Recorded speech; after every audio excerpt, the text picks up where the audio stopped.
আমরা পরিষ্কার বলছি, আল্লাহ যদি আমাদের ক্ষমতা দেয়, আপনাদের সমর্থনে 5 বছরের ভিতরে বাংলাদেশের দারিদ্র বিমোচন হবে। ইসলাম বলে দিয়েছে যাকাত, ওসর, ধনীদের সম্পদ ক্রয় করতে হবে যদি দূর না, ইসলামী সুবিধা আছে। সমস্ত ফলেন জমি চাষ করা বাধ্যতামূলক হবে। এমপ্লয়মেন্ট দেব। আমাকে একজন বলে এমপ্লয়মেন্ট কিভাবে দিবেন? আমি ছোট্ট করে বললাম, ধরেন যাকাত, আমি একজন যুবককে MA পাস 2 লাখ টাকা দেব এবং তাকে বলবো তুমি এমপ্লয়মেন্ট তৈরি করো। কিভাবে? আমি তাকে বলবো তুমি 10টা বাদামের কাঠ মালিক হও। তাহলে 10টা বাদামের আপনার কাঠের এখানে কি বলেন? কাঠে বলেন। তাহলে 10 জনকে এমপ্লয় করা যাবে না? তাহলে তার আন্ডারে 10 জন চাকরি পাইল।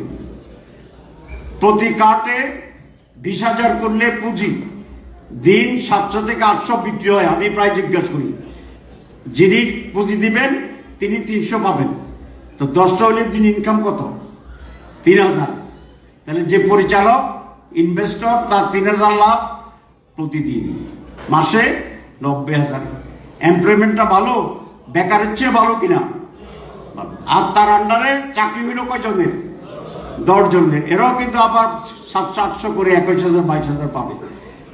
এটা একটা ছোট্ট উদাহরণ দিলাম। বলে যে এটা তো চিন্তা করি নাই। আমরা আপনারা চিন্তা করবেন কেন? কারণ আপনারা তো নিজেকে নিয়ে বেশি চিন্তা করেন। আমরা তো নিজেকে নিয়ে চিন্তা করি না। আল্লাহর মেহরবানিতে আমরা মানুষের জন্য চিন্তা করি। এরকম হাজার বুদ্ধি আছে। কত আছে? হাজার। আমরা বুদ্ধিজীবী না, কারণ এটা বেশি খাই না, তো সব রাখছি মানুষের কল্যাণের জন্য। যখনই সুযোগ পাবো সব বুদ্ধি ইনশাআল্লাহ কাজে।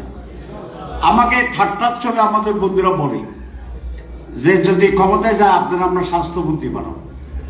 আবার কে বলে যে আপনারা বিদেশ মন্ত্রী বানাবো। আমাদের দেখো, যদি আমি সুযোগ পাই আমি এর কোনো মন্ত্রী হব না। বলে কি হবেন? আমি ধর্মমন্ত্রী হব। আমি ডাক্তার ধর্মমন্ত্রী হবো বললে ওরা আশ্চর্য হয়। এটা খুব নেগলেক্টেড মন্ত্রণালয় আমাদের দেশে। তা আমি ধর্মমন্ত্রী হব, কিছুই হইতে চাই না, তাদের কথাই বলি। আপনারা এটা ভিন্ন ব্যাখ্যা দেবেন। আমার যে ধর্মমন্ত্রী হয়ে এটা আমি বাংলাদেশের সবচেয়ে বড় মন্ত্রণালয়ে রূপান্তরিত করব ইনশাআল্লাহ। সোসাইটি চেঞ্জ করব, দারিদ্রতা বিমোচন করব। আমাদের দেশে যাকাত যদি অফিসিয়ালি আদায় হয় 3 থেকে 4 বছর লাগবে।